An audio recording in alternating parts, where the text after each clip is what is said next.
I'm Heidi Bragg, and this is Life, Cancer, Etc.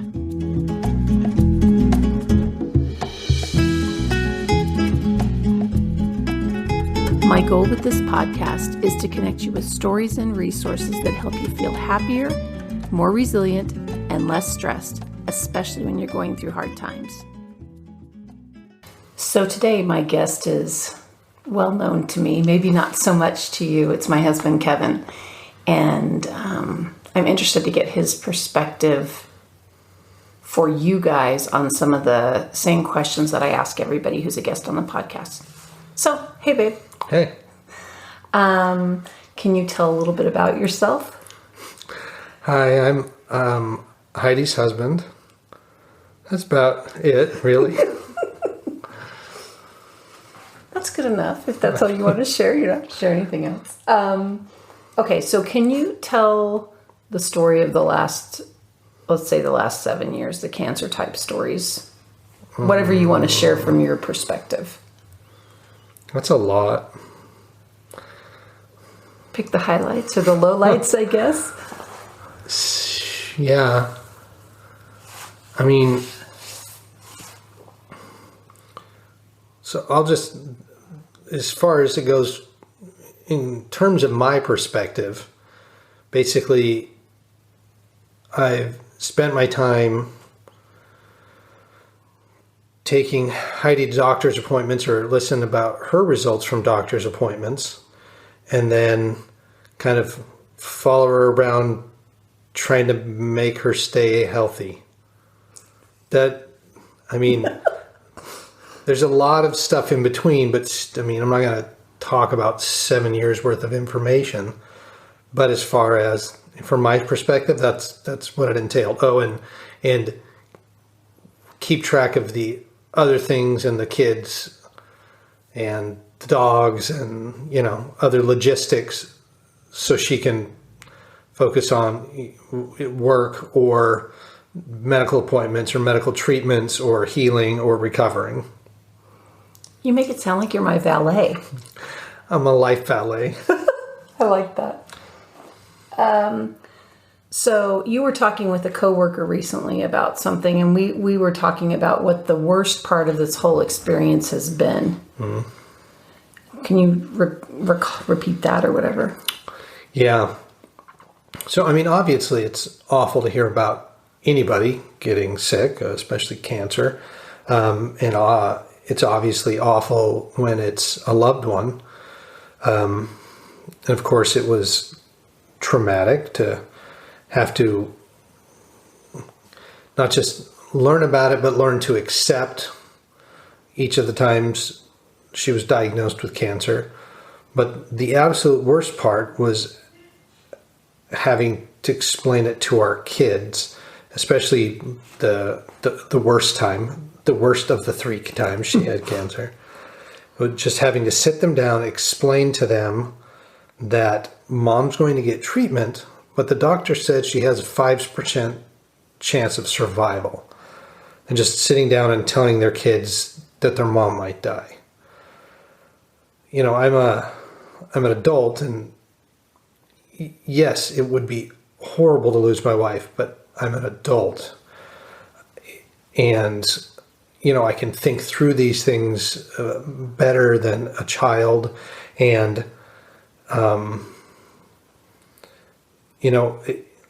losing your wife is awful. It's not the same as losing your mom when you're a kid, and and knowing that for them and then having to explain that to them was by far the worst part of all of it.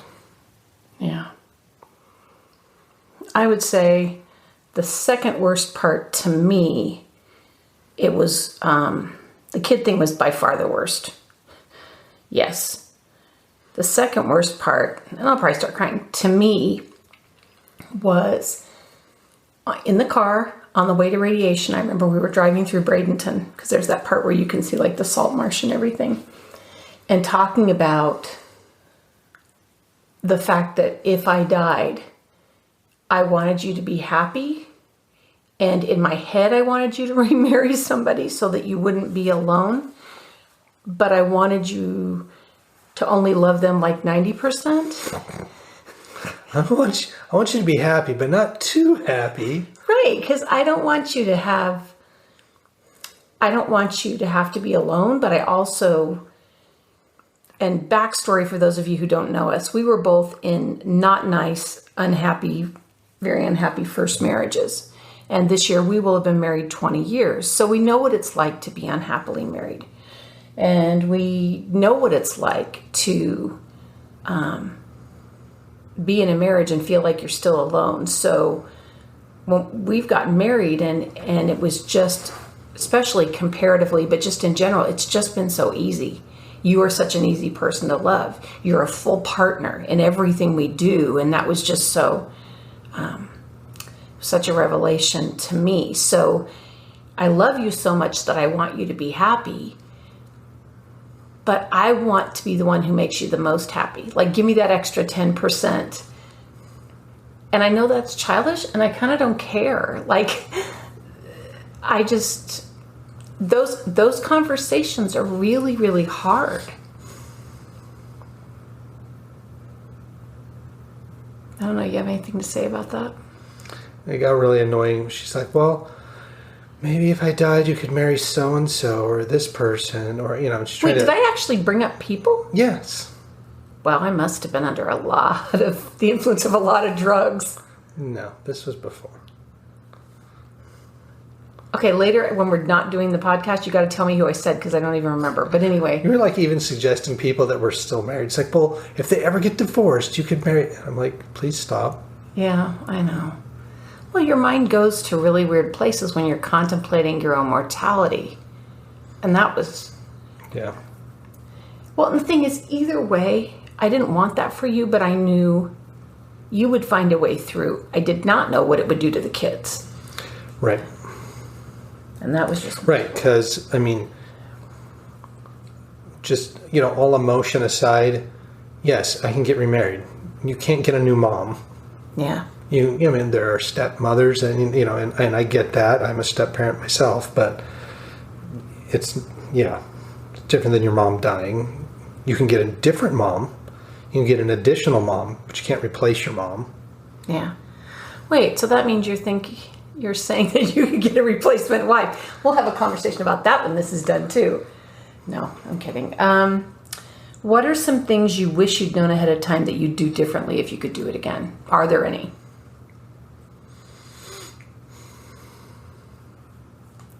I don't really think so. I don't think there's anything I would have done differently. I think the only thing is I wish I would have understood how much more is involved when they say you're going to have cancer treatment. It's like, okay, I get that we have to go to a whole bunch of radiation appointments. I get that chemo's unhealthy, but there's just so many other things either involved in that phrase, cancer treatment, or in the logistics of life when somebody's going through cancer treatment.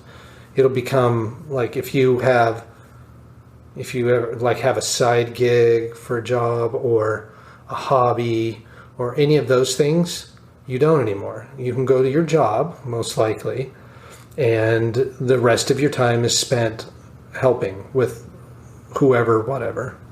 Yeah. That's true. Kev has this phrase, he says when stuff like that happens, he becomes bare minimum man and just tries to do the very basic things it takes to keep the family running, to keep the house going, to keep the job and whatever, because all of his other time and energy and everything else went to helping me, supporting me, transporting me, getting arrangements for somebody else to transport me when he couldn't, etc. Yeah, I think, so your question was, what would I do differently? But I guess a better question would be perhaps, what do I think people should know going in? Because this, you'd had cancer 3 times. So, I've learned a lot in the last 7 years about how this works. And when I was married before and getting divorced, and then, and we got married and I was hospitalized and couldn't walk for 4 months. So this wasn't my first go round with stuff like this. So if it is your first go round with something big and traumatic and long term, then I guess the best piece of advice is understand that becomes everything but your full-time job. It becomes any time that you spent, like I said, with hobbies or free time or this or that or the other thing. Plan on not doing any of that for a long time. But know that, and this sounds awful, ultimately it will come to an end one way or another, and you can go back to doing things you enjoy. No, it's not permanent, but no, it's going to last longer than is comfortable. That's a good way to put that.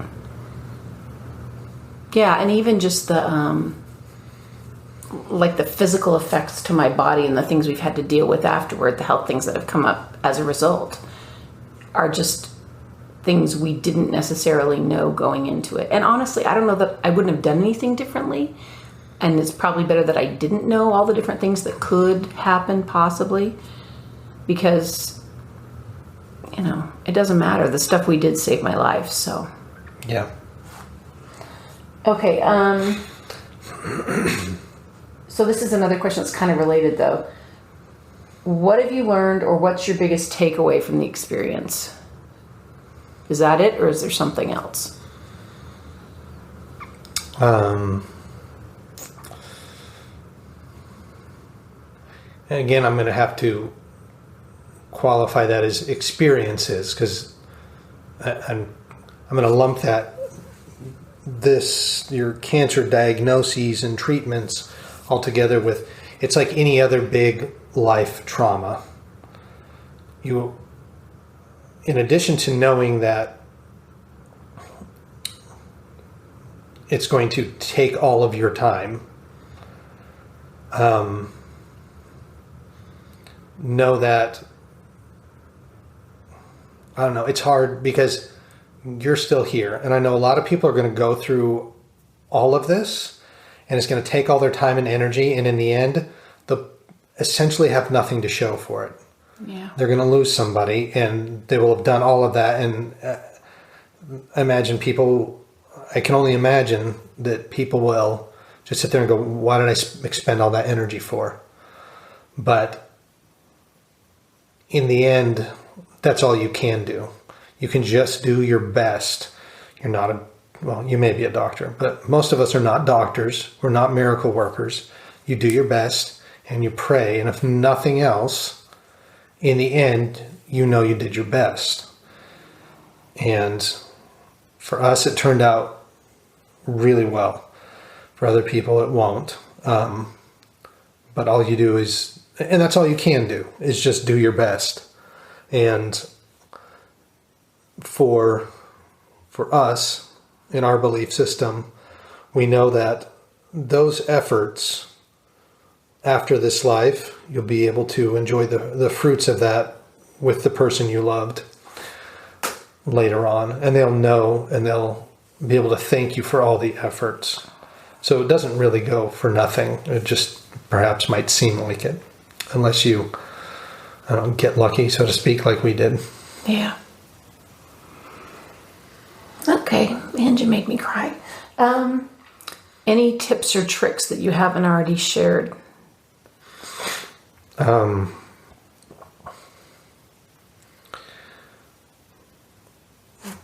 So I would say that, I said in several different ways that you have to just kind of give up everything.